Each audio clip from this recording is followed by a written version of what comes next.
Hey, good afternoon, everyone. Welcome to the February edition of Artists Alchemy. We're going to have a great session today with Shawntay Arroyo and Fiona Read. This is the program where usually we're talking to artists about kind of the magic that helps them do the work that they do. A little different today. We're going to get into a topic called equity policy, and both of our special guests certainly have great arts backgrounds. So. Without further ado, let me introduce my friend and colleague, Shawntay Arroyo. Shawntay is the Ubisoter Arts&Culture's Arts and Education Coordinator and Social Media Manager. Shawntay, why don't you just talk to us a little bit about some of the projects and programs you've been working on with Ubisoter Arts&Culture? Oh, wow. Where do I start? So the more recent ones that I just finished up are Poetry Out Loud and Scholastic Art and Writing. Those are the big two for me as the arts and education coordinator. And I mean, they went really well. We had quite a few entries to Scholastic. I think we had more than last year, and last year was a record number.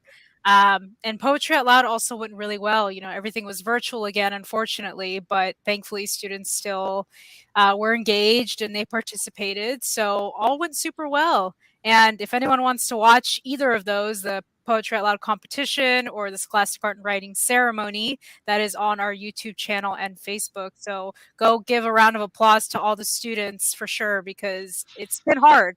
It's been a hard 2 years. So it's great to see them come Yeah, out. it's fantastic. Thanks for keeping those programs going. They're two of our anchor programs in our arts and education portfolio. So thanks, Shawntay, for doing such a great job with both of those.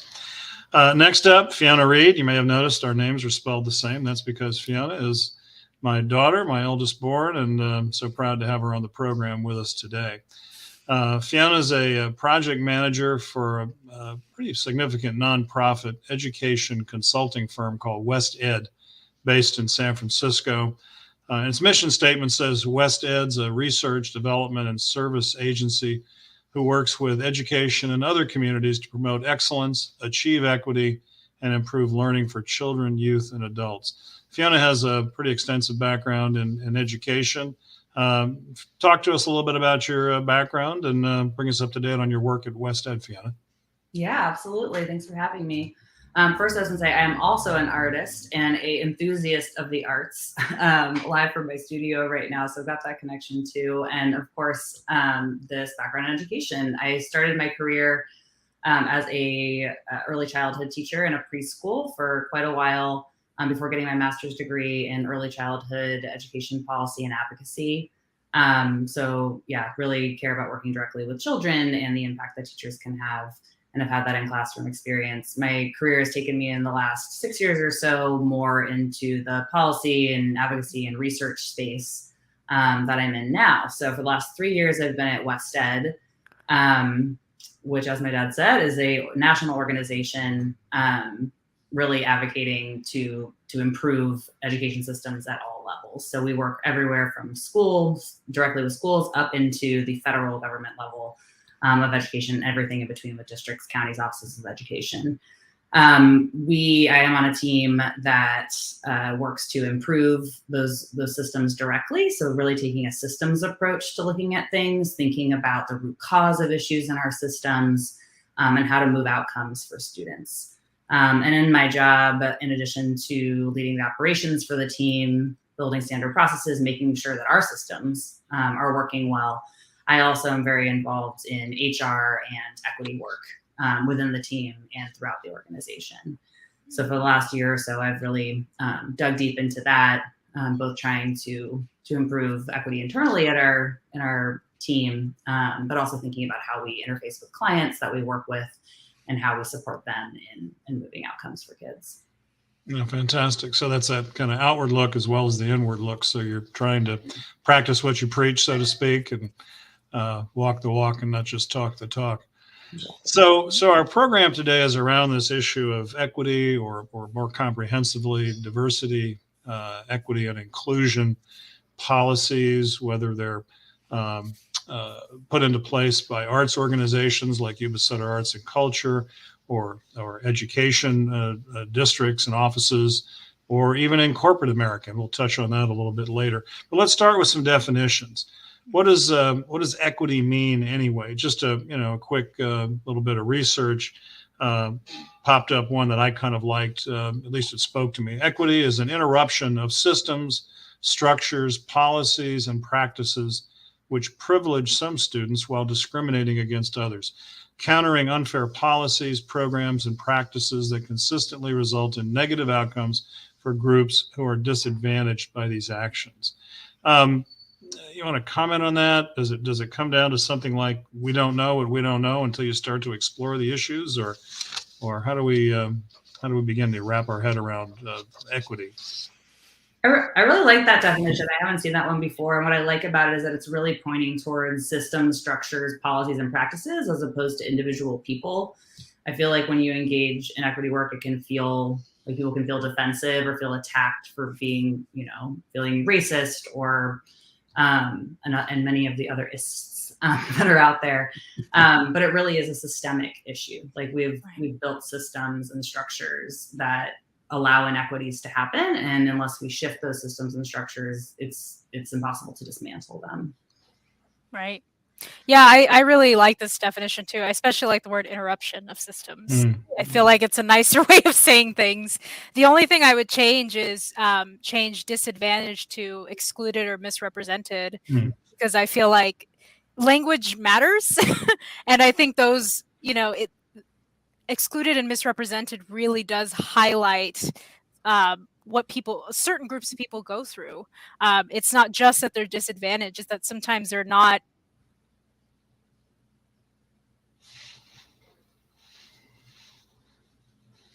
Shawntay, you cut out there in the last little bit. Can't hear you.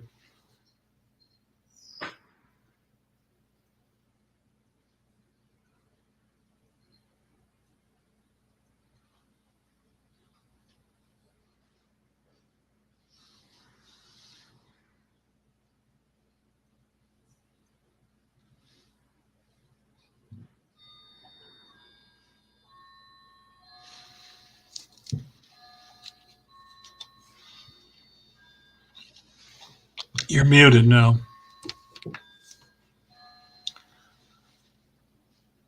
The mute symbol is up.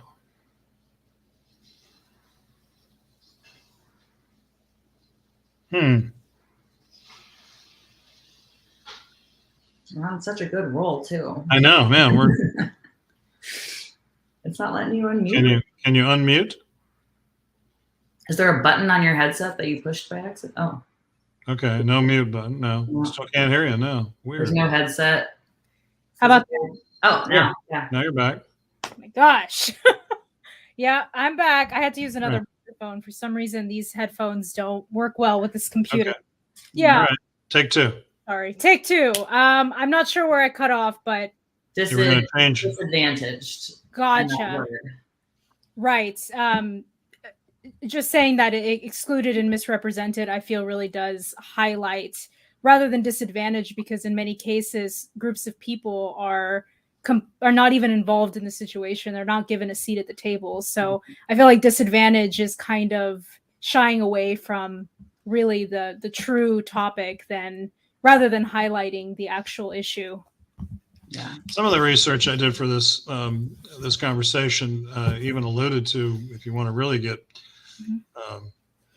hardcore about it, that in fact we're really not that far out of the Jim Crow era, the whole separate but equal thing, and not very equal as it turns out. So I don't know if we want to go down that path, but and that's, I think, part of what's being addressed by this interest in putting in place equity policies. So why are we having this conversation now? Why is it? I think it's been around corporate America, from what I've read, for quite a while, with particularly organizations that have big, sophisticated HR departments where they're looking at these issues, and they've had equity officers in place for some time. Certainly local arts agencies, state arts agencies. We've been basically directed by our California Arts Council, kind of our parent organization at the state level, now requiring arts agencies like ours around the state to have equity policies in place. But what else is fueling this? School districts obviously are looking at these issues. What do you think? What do you think's the inspiration for this? Well, I want to respond to what Shawntay said and then feed into that, because I think that, her point about exclusion, which is, it's a really intentional thing that happened. These groups are not excluded by accident. These systems and structures were built to exclude, as Jim Crow did. And so I feel like it really takes, it is important to acknowledge and own that intentionality that built the system that isn't working, and then be really intentional about dismantling, interrupting that system. And I think that goes into the question you just asked of we're in this moment where George Floyd was murdered, countless other Black and trans folks especially are being killed frequently by police officers in our own system. And that has really lit a fire under a lot of people to realize that we have to be intentional about making a change happen here. And so instead of organizations just kind of, being quiet, going along, maybe doing a little here or there, there has been a calling and an uprising for being intentional, being explicit, calling it what it is, and really demonstrating that through words and actions. And I think that's where these policies become important, because it is a proclamation of that intention. That's good. I like that. Right. Yeah. Yeah, I can only really speak anecdotally here from my own personal experience, but what I've seen, especially with the last 3 generations, talking about, Gen X, millennials, and Gen Z, you have a lot of people who have now achieved higher education, are entering the workforce as professionals, and they're recognizing that the system is still against them. This idea of just go to college and get a good job and you'll be set. It's not working out that way. And so I've noticed within my own friend group, my own family, that a lot of people who are educated are now, actually vocalizing the issues they're seeing. And so I think it's feeding into what Fiona was talking about. People are recognizing that it's now a life or death thing. It's not something as simple as, someone got a promotion over me. It's now, it's turned into us versus them in a really awful way in some cases. And it's trying to stop that from happening, stop the divide from happening even further. Well, interestingly, something you said made me think of the case I heard about the last couple of days around the Super Bowl. And it's the NFL trying to get their act together in some ways, looking at the fact that 75% of the players are players of color. And then there's the case of the Black coach who was being interviewed for a job. I forget his name or the teams involved. We'll leave that to the sports experts. But he was being called in to be interviewed for the top coaching position with one of the NFL teams, even though the job had already been given to a white applicant. And so they were kind of checking the box, just for show, interviewed, a coach of color, even though the job was already committed. I mean, wow. Right. And this came out inadvertently and pretty embarrassing for all involved. So. Right. If anyone wants to actually learn more about that situation, a friend of mine who graduated with a communications degree from Sac State has a podcast where he talks about exactly that.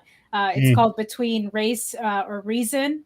And Lyndon Johnson, he did an episode just on that subject, and he made some interesting comparisons to some other coaches who have been in similar situations. So, I mean, it's a widespread thing. And the NFL of all organizations, my gosh, really? I mean, the bread and butter is Black. Come on, do better. You got to do better. Anyway. Jumping over to our organization, YubaSutterArts&Culture. It's our 41st year in existence. We're blessed to own 2 theaters and a couple art galleries. We've been around doing, by anyone's account, I think, very good work in the community for a long, long time. And we keep getting better because we're, I think, on top of issues like this. But we adopted our equity policy about a year ago. And Shawntay, you were the lead on that. And again, we were strongly encouraged to do this work at the behest of the California Arts Council, who provides a good chunk of our funding, along with the National Endowment for the Arts and other funders. And now it's required, as I said, as a condition of our receiving grants from these organizations. Tell us a little bit about your process leading up to submitting the policy for our board's approval. Yeah, so I actually had London Donson, who I just talked about, help me edit it. And he was instrumental in a lot of the language that I ended up using. But my first thing when I started writing it, and it took me a while, as David knows, took me a good while to write this. I focused a lot on defining things. So defining diversity, equity, and inclusion, what exactly does that mean? And then I also defined BIPOC, which refers to Black, Indigenous, and people of color, and how they face varying types of discrimination and prejudice, especially in many ways that other people of color don't necessarily experience. And most of it, you know, of them bearing the impact and the generational trauma of enslavement and genocide. And so it's just making those definitions crystal clear so that it's more accessible to everyone who wants to read it, because I feel like a lot of the time the academic language tends to come out when we talk about these subjects, and it just goes over a lot of people's heads. Yeah. So making it as easily understood as possible that was really the main goal for me.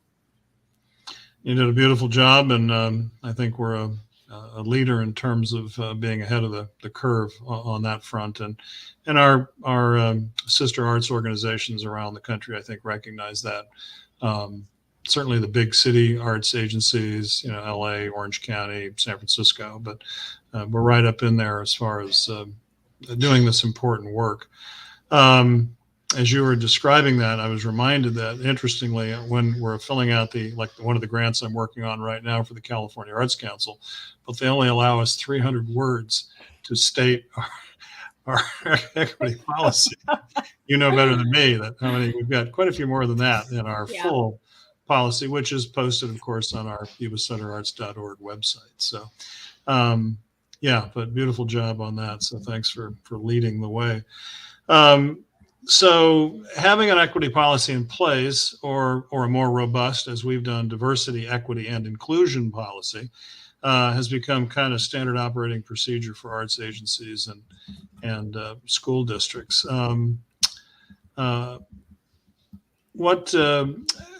My big question is always, having, as we discussed before we went live, having the policy in place is great. That's it's at least one of the steps, if not the first step, organizations can take. But how do we operationalize it? How do you put it into effect? What are the steps? I know we're asked to identify our board members as part of this, and they are looking for diversity across the board. And they're interested in who our employees are. Do we look? In our two counties, Yuba as I often state, we're blessed with such diversity. Unlike many of our adjoining rural counties that are, 80, 90% white, we've got this incredible group of ethnicities here, which is, in my book, a real blessing. So when you're looking at employees, how do you avoid being accused of tokenism? Hey, we need so and so on the board, or as an employee, how do you navigate that minefield? Any thoughts on that? Yeah, I think the equity policy is incredibly important. In my organization, we have what we call an equity framework, but it's essentially the same thing. We have an external policy and a more internal document that we use. And the policy, it's just a shared foundation. It's really important to, as Shawntay was saying, define things, agree, what do we mean when we say diversity, equity, and inclusion, or any part of that? What are the terms? And having a shared space to enter into the work, but it's not the work. And if you just have that policy but don't follow through with any of the work, then it's performative allyship. And we've had plenty of that. Oh, wait a minute. Performative allyship, saying, "Oh, I'm down for the cause. I totally care about this." putting a Black Lives Matter poster in your front yard and doing nothing else. Like Okay. that's, oh look, I'm hip. I'm cool. Right. I'm with it. Yeah. And at an organizational level, it's having it in your mission statement and then not doing the work internally. Yeah. So it's a really important foundation. It's a really important first step to have that shared agreement around it. And as far as your question about operationalizing it, it's really hard and it's really different for every organization. I'll share a little about mine and then Shawntay share about yours, and it'll be apples and oranges. But and for any organization or any entity or any individual engaging in this work, it's going to be different. And there's no playbook for it. There's no handbook of how to do DEI work. There are countless brilliant researchers and academics, theorists, people and people who have operationalized it in their context. So there's so many resources out there that you can learn from, but no one's going to come in and say, this is how you do it. You have to figure it out. And that's been a lot of the work for the last 18 months that I've been engaging on my team is staying at it and trying to figure it out. And for your organization. For my organization. And honestly, more specifically, for my team within my organization of about 20 people, plus or minus, and at a division level, like about a third of the organization and at the organizational level. And every conversation and thing we do is different depending which level you're talking at, and how those systems interact with each other is complicated. And I would say, like, in the work that we've done, like, we spent a lot of time, about 6 months, just trying to figure out what it meant to do DEI work on our team. We're like, what does that even mean? Like, what are the buckets of the work that we do that we need to examine how we do it? How do we think about our internal work, like within our team, within ourselves, like our individual understanding of this, the internal as into our direct teammates about this, and then how do we think about that when we're thinking about our clients and partners? And I think and we're still muddling through it. I had a hard call an hour ago, like trying to grapple with some stuff that came up, and like you just have to keep at it and keep sorting it out. And the last thing I'll say is that I think one of the biggest important things when entering into that work is to be self-reflective. Like the way I show up as a white woman in this space, says something about how I'm thinking about equity. And I need to dig deep and self-reflect and think about what I'm bringing to that table in order to have those conversations and be productive and be able to muddle through the mess and shift outcomes. And just to put it in context, if I may, your organization, West Ed's a pretty significant outfit. I mean, it's about, last time I looked, about 170 million a year in revenue and several hundred employees around the country, right? About 1,000 employees now. 1,000 now? Oh my God. Wow. We've been around for about 55 years. It served as a joint powers authority. One of the REL West, which is the Regional Educational Laboratories, is one of the core components of our work. So it's, again, that's a federal level and it goes all the way down. Right. But very large organization. Yeah. So for me, I'll use YubaSutterArts&Culture as an example here. I do identify as Indigenous, and the first thing I noticed, even just coming in as a volunteer to the organization, was that my opinion mattered. It was immediate. They wanted to hear, what do you think about this? And David and Abby were really great about involving me in conversations that were, big conversations about big events and big things that were happening within the organization. Also in terms of, just our relationship with our local government and other nonprofits in the area. And so, that in and of itself, allowing for different voices who have different experiences to be heard in a space that is safe, where it's not something where you're going to be immediately shut down.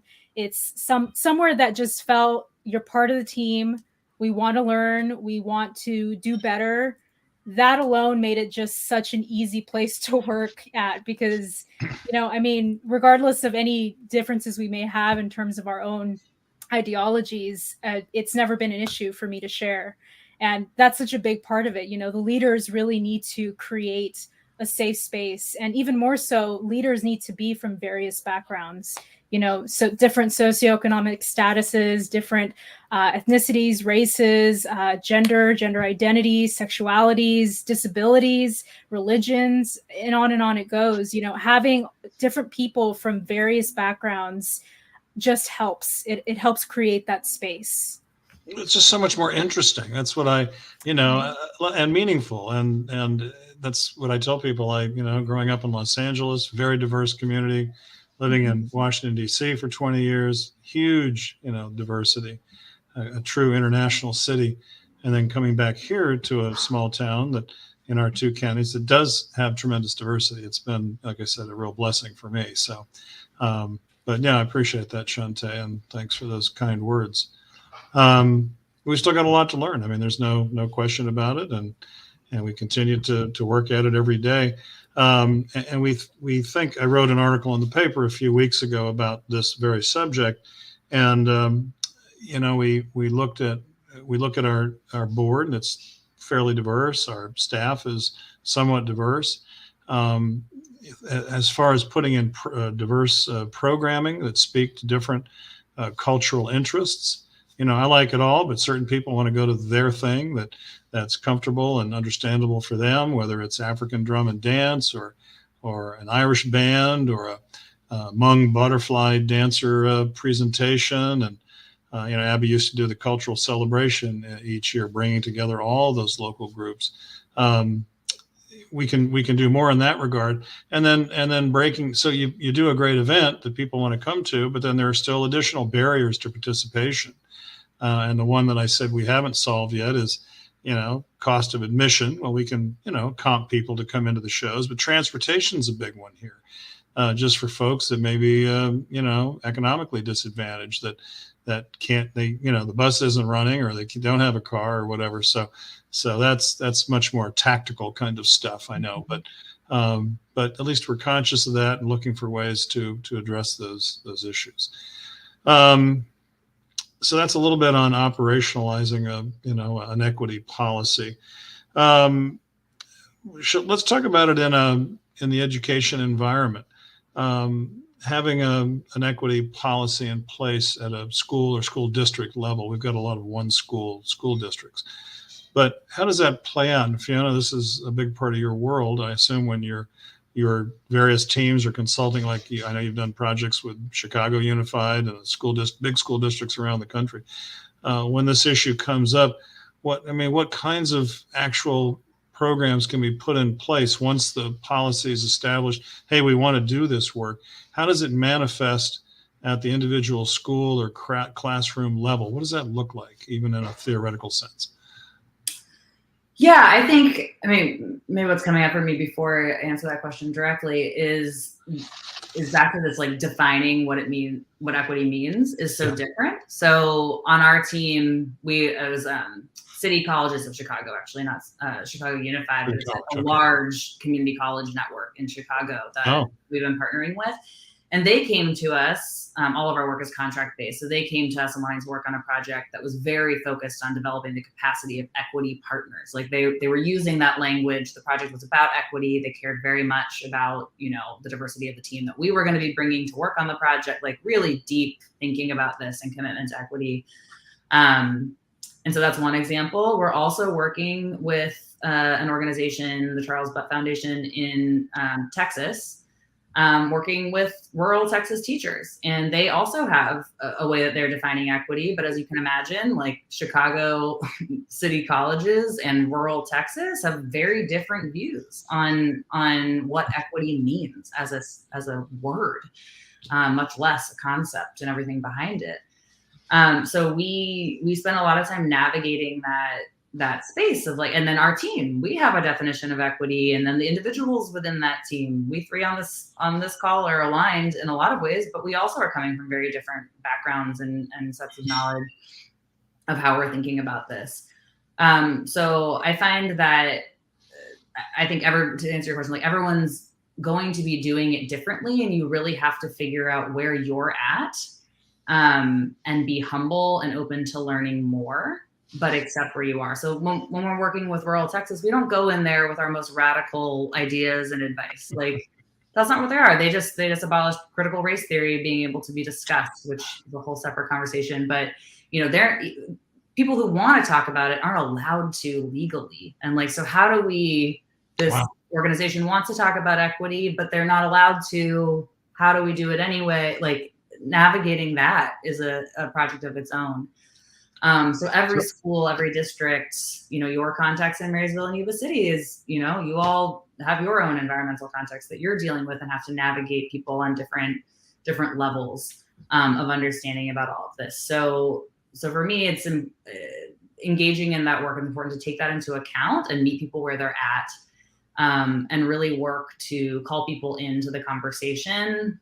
When I'm doing this work, like I have had the privilege of learning a lot about it, but I still have so much more to learn. I don't know everything. So I try to approach it with humility and vulnerability, openness to listening. And to Shawntay's point about, how she was received at YubaSutterArts and your work on the board, it's really about also, like, I'm a white woman. I have this power and privilege entering into any space.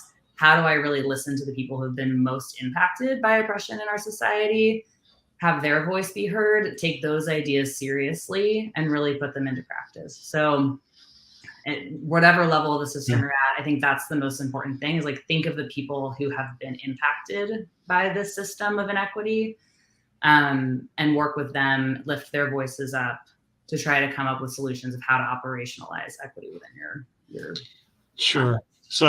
So in the case of just the rural Texas, these are school districts, not a statewide contract. This is actually a university initiative to improving the teacher preparation workforce. Oh, so not working with individual school districts. You're not in Ozona, Texas, trying to fix the high school there or something. No, this is a larger across Texas and university initiative around teacher workforce development. And again, not to get hung up on critical race theory. You're right. That's another show. But I did hear something about this. It has been banned as part of the school curriculum statewide. Yes, I believe so. Yeah, I know that. I'm pretty sure that's what I'd heard too. Yeah. Oh, gee. 2 steps forward, or 3 steps forward, 4 steps back, or whatever that is. Gosh, so complicated. So many nuances to this stuff. Let's talk a little bit about our local school district that one at least has taken the initiative to try to do something. I don't know the whole story or the entire background. As I mentioned earlier, it appears that, and I'll mention them by name, our good friends at the Marysville Joint Unified School District. New superintendent, Dr. Fawaz Rani, is doing a great job leading and having community conversations. And of course, the school board would be the ones considering whether or not to adopt an equity policy. And if so, what does that policy look like? My understanding is there is a standardized California state equity policy template and much of that has been stripped out of the latest version that MJUSD is considering. But it's an ongoing debate. It's been going on since last November when this topic first came up on an agenda. And unfortunately, we've attracted national attention because of the resistance, particularly public resistance to this notion of equity, putting an equity policy in place. And I'm not sure what fuels that. It's, there's the school board meetings here become quite active with all the issues around COVID and masking and vax mandates and all of that. But equally volatile at the Marysville meetings have been the issues around the equity policy and those discussions. So they keep putting it off, amending it, pushing it to the next meeting. Is there any cost related to adopting an equity policy? I mean, hard financial cost. Does it cost anything to begin these practices? What do you think? I mean, unless you're hiring an equity officer or something, I guess, but I don't know if it would cost to. It depends on the policy. I know some policies say that maybe educators have to take a course in cultural sensitivity or something similar. I don't know if that's necessarily what this specific policy is discussing or not. But I mean, I think the only true cost here, and I use that word lightly, would be people just having to recognize the reality. And that's hard for a lot of people. Change is difficult, and I completely understand that. And I think people they're used to the system in place and they don't want it to change. They feel like something will be taken from them, and that'll be the cost, essentially. Well, that feeds into part of my next question is, what is that resistance all about? Where does that resistance come from? Right. Is it that resistance to change in any form? And hey, we've always done it this way, and yeah, we'll take care of the kids struggling with gender identity, and they'll be fine, and we don't need this big policy, and or any of the other issues that individual students may be faced that might keep them from achieving, educationally speaking. So that resistance, it's like I wouldn't think this would be so controversial. Right. Oh, sorry. Go ahead, Shawntay. Sorry, I was just going to say it also kind of leads into the question people ask around here of, why do the young people in this area leave?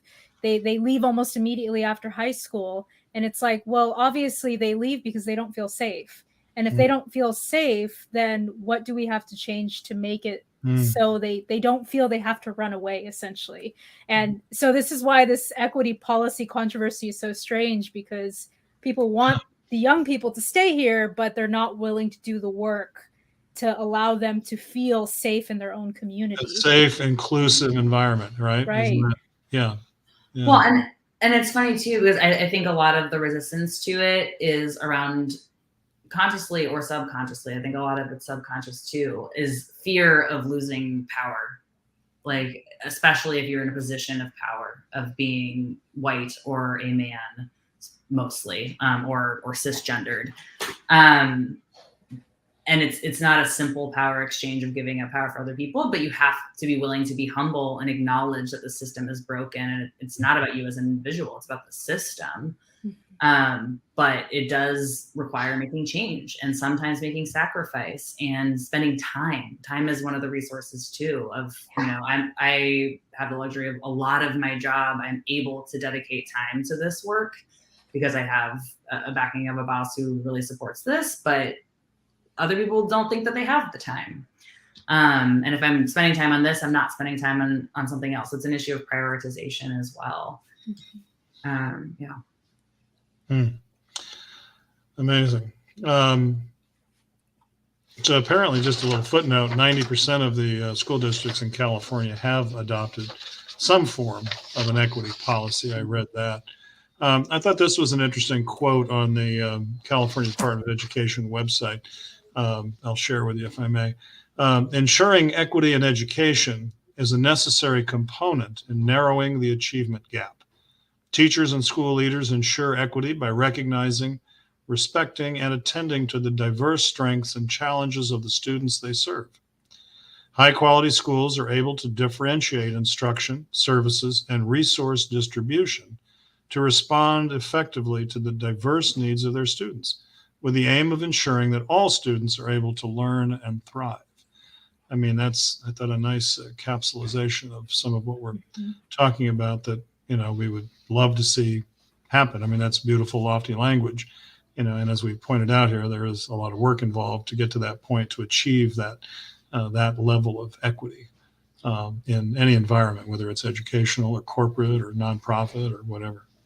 Well, and I think that's kind of the second part of what I was just saying, should have said, of this. There's this fear of having to give up power, but really, like, if you think about it, I love the way that this is framed, of thinking about it. It's not about like taking away from anybody. It's about lifting up everyone together, and everyone benefits from that.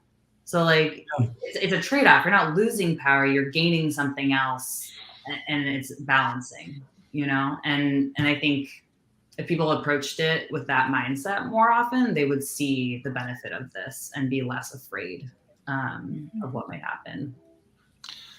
We're making the rounds right now of our to our local Board of Supervisors meetings and City Council meetings, doing our annual kind of report on what we've been doing. And and one of the things we talk about, and from the arts standpoint, is the value of having a robust arts and culture scene in a community from the standpoint of economic development.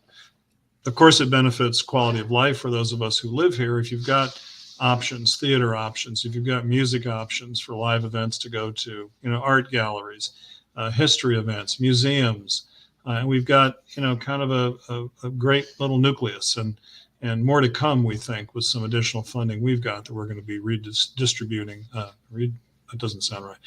Redistributing, thank you. Redistributing through the community, kind of a re-granting grant from the NEA.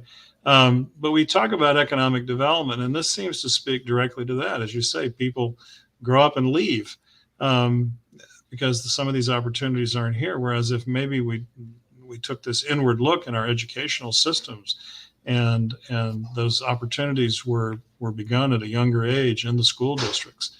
And so, yes, you may go away to college, but there's enough value that you see, as you have seen growing up, to a wonderful, broad-shouldered, open-minded community that you would want to come back. And there are exceptions. We all know some people that have come back to live here and made a good life. And, there's much good to say about Ubisoter. Beyond, the old joke here is that, Ubisoter, it's a great place to live. It's only 2 hours from San Francisco, 2 hours from Lake Tahoe. And wait a minute, what's here that we don't have to drive 2 hours to enjoy? And I kid around with our friends at the Chamber of Commerce and visit Ubisoter about this issue. And there's much to proclaim the value of living here. But yeah, starting at the educational level to put some of these system changes into place, I think could have remarkable impact. Again, it's not a short-term fix. This is long-range work, right? That's going to take a while. I was again, researching for this conversation, looking at corporate equity policies. And not to say corporate America's got it all figured out, but of course, the bigger the company, the greater the resources. And as you can imagine, companies have spent a lot of money over the last few decades putting some of these issues into place. It seems like companies are better at hiring people of color than they are at promoting them, and that's still an issue. Hey, we're going to hire the token minority, back to that issue. We just want our board to look good, so we're going to hire so and so to round out the color palette, and that idea of promotion. I'm fascinated by the profiles we've been seeing of the black judges, female judges that are being considered for the Supreme Court. And, I'm okay with that. They've been so represented, and President Biden has made it his mission to appoint the first black Supreme Court justice. So, and these women are just like, well, where have you been? I haven't heard about you. It's phenomenal. I don't mean to get off on a tangent here, but I mean, the accomplishments are just stunning. Anyway, I don't know if you've seen any of those. There's 3 or 4 profiles that I've seen. Incredible women. So, so corporate America is doing their thing, for better or for worse. But just like the pay scale discrepancy between men and women, and we've all seen those facts and figures. The needle's moved a little bit in the right direction, but there's still a long way to go just in terms of gender inequality. This was interesting, I thought. The inequity increases with the more powerful positions. White people account for 81% of vice president posts, compared with 19% for people of color. Only 14% of C-suite positions, those are the various highest executive level in corporate America, 14% of those positions are held by people of color, and women of color only hold 4% of those positions. White men hold 68% of those positions. White women only have 18% of those top executive level positions. So again, the gender gap as well as the color gap is still pretty profound. This is a good one. There are only 3 black CEOs in the entire Fortune 500. So lots left to do. Lots of work left to do. It's a huge problem, and I'll say, not literally these numbers, but at Westside, it's absolutely a very similar issue. Really? Diverse staff, but issues with promotion, issues with retention is a huge one as well. And general issues of diversity at different levels. And it's something that we're, as an organization, working on. It feeds into internal policy around evaluation and how compensation and promotion is dealt with. There's a lot of space for bias. And it's hard. It's complicated. It's complicated to figure out a solution that works for every member of the organization and for every team within it. And they're really trying to tackle it. And on our team, one of the big things that we've done in the last year and a half too is really we've had an opportunity to grow. Our team has more than doubled in size in the last year and a half or so, and is going to continue to do so for a while. We went from 8 to 20 people in the last 18 months. And so those are new hires. Yeah. New hires. Okay. Yeah. And I've led our team's hiring process and did a lot of work with our DEI manager for the organization at the time to review our policies and think about, how am I reviewing applications and deciding who's qualified? How are we screening people? And also I'm thinking again about Shawntay said about defining things, like what does it mean to diversify your team? Like how do you think about that without tokenizing? And so we landed on we want to focus on hiring people that are underrepresented already on our team. Yeah. And, we actually have a lot of women. So women is not something we're necessarily looking for, but there are many races and genders that are not represented on our team. Yeah. So we're trying to be attentive to that. But it's also really important to not tokenize people or hire them just because they're going to diversify our team. Right. So it's really this balance of being very attentive to that, taking the time it might take to find qualified candidates. We're not just going to hire somebody who's not qualified to hire them. That's not the point of this at all. But it might take us an extra 6 months to find someone who is qualified. We have to do the work to search. But again, it's dealing with the mess. It's putting the resources and energy into it because it matters and we're committed to it. Right. Yeah. But it's hard. It's really hard. Definitely not easy. Do we want to leave critical race theory to another conversation? How does that, or how does that play into this conversation about equity? We don't need to get off too deep, but I'm fascinated by the subject and why it's become such a lightning rod. In my simple understanding, to me, it's just really telling the whole history, the whole story. Not taking sides, just let's tell it all, the good, bad, and the ugly, right? And again, I know I'm oversimplifying, but it's become such like Texas banning the conversation is interesting approach. Something we don't like, let's just exclude it from the conversation. Right. Work for me, but whatever. Yeah. It's not to delve too much into it. Yeah. But I think that critical race theory is an incredibly important part of curriculum because going back to Black, Indigenous, and people of color, Black and Indigenous people especially, the generational trauma that continues to exist even within generations that weren't directly colonized in supremely violent way, they are still being colonized in other ways that are more insidious and more permeating.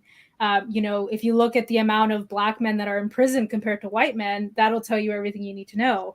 And a lot of these prisons are privately owned. So it's a new form of slavery that's happened right before our own eyes, essentially. Yeah.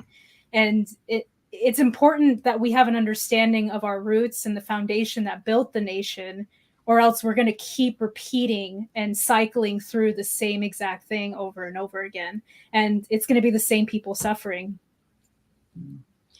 And I think it's important too to give people a framework to understand this. And we talked about at the beginning of it's a systemic structural issue. There are extreme examples of racism, homophobia, et cetera, for sure. But I would argue that the majority of the population is not overtly racist, homophobic, et cetera, ableist. We're part of a system that has socialized us to behave these ways and have these biases that we bring and stereotype people and structures that we think are just normal and natural and are the only way to do things because it's the way we've always done it. And without having a lens through which to see that with critical race theory, you can't see it. And so you either don't see it at all and you tend to be colorblind, or you do see it and you feel personally responsible, which makes you defensive, which makes you not interested in engaging. And that makes sense to be defensive when you feel like somebody's calling you a bad person. And that's not what it is. It's a system. And unless we look at it, examine it, understand it, we can't dismantle the system. Mm-hmm. Oh gosh, I know we could go on. Let's wrap up and say, hey, what haven't we covered? Anything Any closing thoughts on the general subject of equity policy, putting in place in any kind of an organization, whether it's corporate or nonprofit arts agency or the school district? Any closing thoughts? I think my only closing thought would be that, you know, if someone does want to learn more, there's so many avenues now to do that.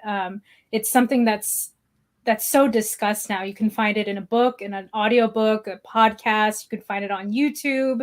You know, people are talking about this in more and more ways. So the information is there. You know, even if you want to just start off simple, it's easy to find resources. So That's a great point. And we do owe it to ourselves to educate ourselves. You and Fiona have taught me a great deal. So that's why we're here having this conversation this evening. So.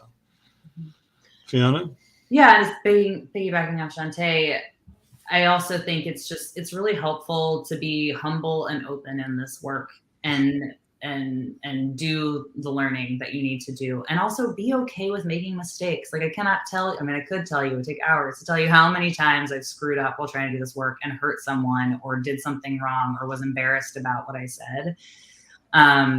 And I have to be attentive to the impact that I've had on people through that. But my intention is to keep trying and work through those mistakes and get better. And I have over time. And so I just want to invite people who are interested in this work at all to be open and willing to be vulnerable, make mistakes, get comfortable with being uncomfortable is another one too. Right. Like it's not easy. I told you, like I had a really hard conversation an hour ago, but like the other option is to do nothing and to keep living in this world. And there's always something you can do, and you don't have to start big.